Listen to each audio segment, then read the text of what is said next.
রাজনীতিতে high voltage জল্পনা উস্কে দিচ্ছেন বারবার বিরোধী দলনেতা শুভেন্দু অধিকারী। এবং ভবানীপুরে হারাবো যখন বলেছি ভেবেচিন্তেই বলছি, এ কথা বলছেন বারবার বিরোধী দলনেতা। বিজেপিতে একার ইচ্ছে কিছু করা যায় না। কেন্দ্রের নাম ভবানীপুর, প্রার্থীর নাম মমতা বন্দ্যোপাধ্যায়, এখানে আর কোনো প্রশ্ন আসে না। এবং ভবানীপুর কেন্দ্রে কি হবে তার আগে থেকে বিশ্লেষণ কিন্তু আমরা দিচ্ছি। 2021-এর বিধানসভা নির্বাচনে নন্দীগ্রামে ভরাডুবি হয়েছিল তৃণমূল কংগ্রেসও। আবার 2026-এর বিধানসভা নির্বাচন, 5 বছর আগে পূর্ব মেদিনীপুরের নন্দীগ্রাম দেখেছিল সম্মুখ সমর। আগামী বছর অর্থাৎ 26-এ ভবানীপুরে কি তাই দেখবে বাংলার মানুষ? নজর অবশ্যই থাকবে ভবানীপুরের দিকে। বিধানসভা ভোটের আগে রাজনীতিতে হাই ভোল্টেজ জল্পনা উস্কে দিচ্ছেন বারবার বিরোধী দলনেতা শুভেন্দু অধিকারী। এবং শুধু তাই নয়, বিজেপির নানান মঞ্চ থেকে তিনি একের পর এক নিয়মিত বলে চলেছেন, আগে নন্দীগ্রামে মমতা বন্দ্যোপাধ্যায়কে যেভাবে হারিয়েছি, এবারও ঠিক একইভাবে ভবানীপুরে হারাবো। তার এই দাবি কি ভোটের আগে প্রতিপক্ষকে চাপে রাখার কৌশল, নাকি সত্যি সলতে পাকানো চলছে? তবে ঘনিষ্ঠ মহলে রাজ্যের বিরোধী দলনেতা বারংবার যেটা বলছেন, ভবানীপুরের লড়াইয়ের জন্য তিনি প্রস্তুত। এবং শুধু তাই নয়, অমিত শাহ সহ বিজেপির কেন্দ্রীয় নেতৃত্বের ইতিমধ্যেই অনুমোদন দিলে ভবানীপুরের প্রার্থী হতে তার কোনো আপত্তি নেই। তবে সেক্ষেত্রে গতবার তৃণমূলের নেত্রী নন্দীগ্রামে শুভেন্দুর মাঠে খেলতে গিয়েছিল, এবার ঠিক উল্টো ছবি। ভবানীপুরের মাঠে অর্থাৎ তৃণমূল কংগ্রেসের মাঠে নামছে শুভেন্দু অধিকারী। ভবানীপুরে মুখ্যমন্ত্রীর জয় নিশ্চিত হয়ে আছে।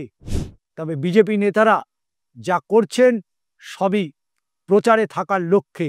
দক্ষিণ কলকাতার বিধানসভার আসন নিয়ে প্রশ্ন তুলেছেন রাজ্যের খোদ বিরোধী দলনেতা। এবং ভবানীপুরে হারাবো যখন বলেছি ভেবেচিন্তেই বলছি, এ কথা বলছেন বারবার বিরোধী দলনেতা। দলের কেন্দ্রীয় নেতৃত্ব যা বলবেন তাই হবে। তার সংযোজন বিজেপিতে একার ইচ্ছে কিছু করা যায় না।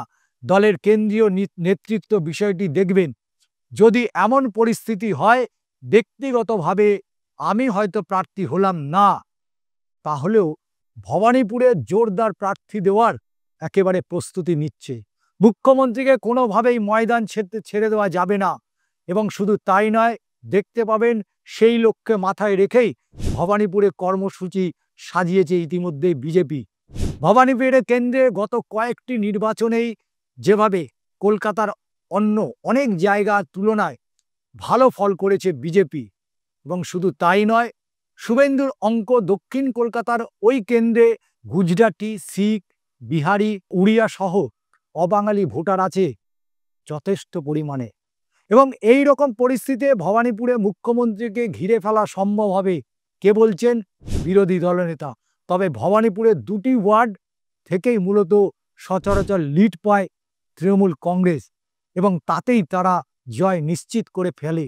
ভবানীপুর পুরো দস্তটাই একটা শহুরে, এবং তার উপরে মমতা তথা তৃণমূলের শক্ত ঘাঁটি দক্ষিণ কলকাতায়। তৃণমূলে থাকাকালীন তমলুকের লোকসভা যে কেন্দ্র, সেই লোকসভা কেন্দ্রে সাংসদ পদে ইস্তফা দিয়ে নন্দীগ্রাম থেকে বিধায়ক এবং রাজ্যের মন্ত্রী হয়েছিলেন বিরোধী দলনেতা শুভেন্দু অধিকারী। বিজেপিতে গিয়ে সেই আসন থেকেই মুখ্যমন্ত্রী মমতা বন্দ্যোপাধ্যায়কে হারিয়েছেন 2021 সালে।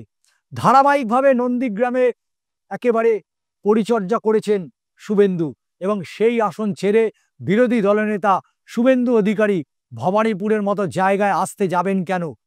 প্রশ্ন অবশ্যই শুভেন্দুর ঘনিষ্ঠ মহলে। রাজ্যে 26-এর এই ভোটকে তারা যেভাবে মরণ বাঁচনের লড়াই হিসাবে দেখছেন, সেই বার্তা জনমানুষের কাছে পৌঁছে দিতে চান। এবং তৃণমূল কংগ্রেসের রাজ্য সাধারণ সম্পাদক কুণাল ঘোষ তিনি কিন্তু বারবার বলছেন, কেন্দ্রের নাম ভবানীপুর, প্রার্থীর নাম মমতা বন্দ্যোপাধ্যায়, এখানে আর কোনো প্রশ্ন আসে না।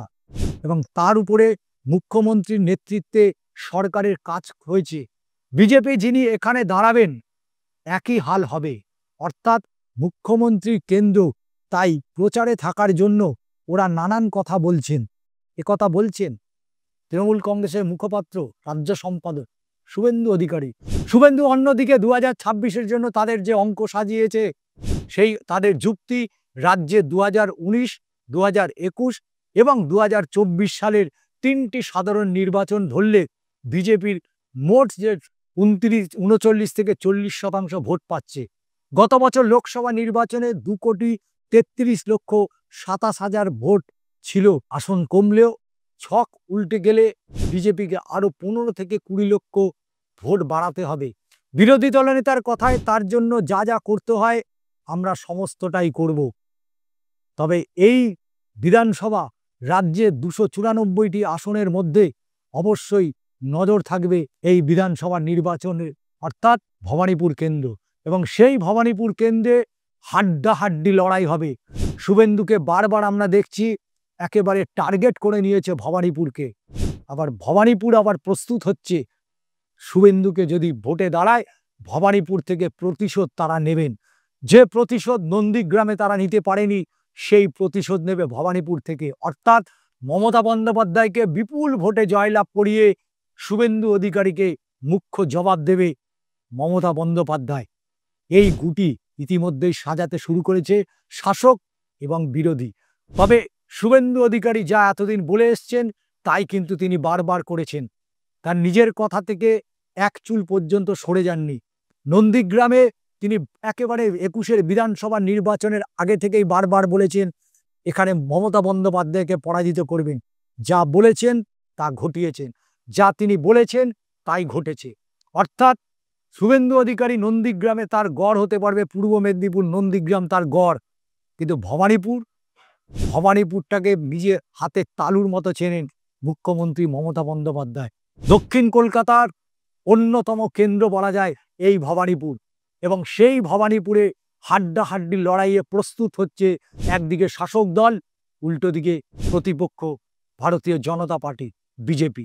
এখানে যদিও কংগ্রেস সিপিএম এর কোনো জায়গা নেই, গত বিধানসভায় ভোটেও দেখেছেন, তার আগে দক্ষিণ কলকাতার লোকসভা কেন্দ্রের নির্বাচন দেখেছেন। বামেরা কোথায়, কংগ্রেস কোথায়? বাম কংগ্রেস জোট করে আদৌ ধারে কাছেই আসতে পারেনি রাজ্যের বিরোধী দলের। অর্থাৎ এখানে কংগ্রেস, সিপিএম, বিজেপি তারা যৌথ লড়াই করবেন কি করবেন না এটা খাতায় কলমে কিন্তু নেই। তবে নিচু তলার যারা সিপিএম বা কংগ্রেসের যারা কর্মী রয়েছেন তারা কিন্তু ভেতরে ভেতরে বিজেপির সাথে কিন্তু যোগাযোগ রাখছে, যেটাই হয়তো তৃণমূল কংগ্রেসের কাছে অত্যন্ত চিন্তার কারণ হয়ে দাঁড়াচ্ছে। এবং ভবানীপুর কেন্দ্রে কি হবে তার আগে থেকে বিশ্লেষণ কিন্তু আমরা দিচ্ছি।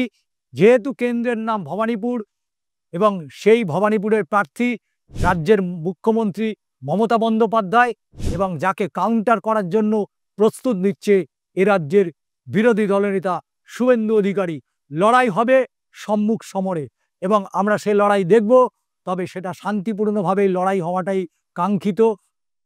কেন্দ্রীয় বাহিনী তারা উপস্থিত থাকবেন, কেন্দ্রীয় নির্বাচন কমিশন তাদের তত্ত্বাবধানে ভোট হবে, তবে ভোট হবে ভোট বাক্সে। লড়াই কিন্তু ইতিমধ্যেই শুরু হয়ে গেছে।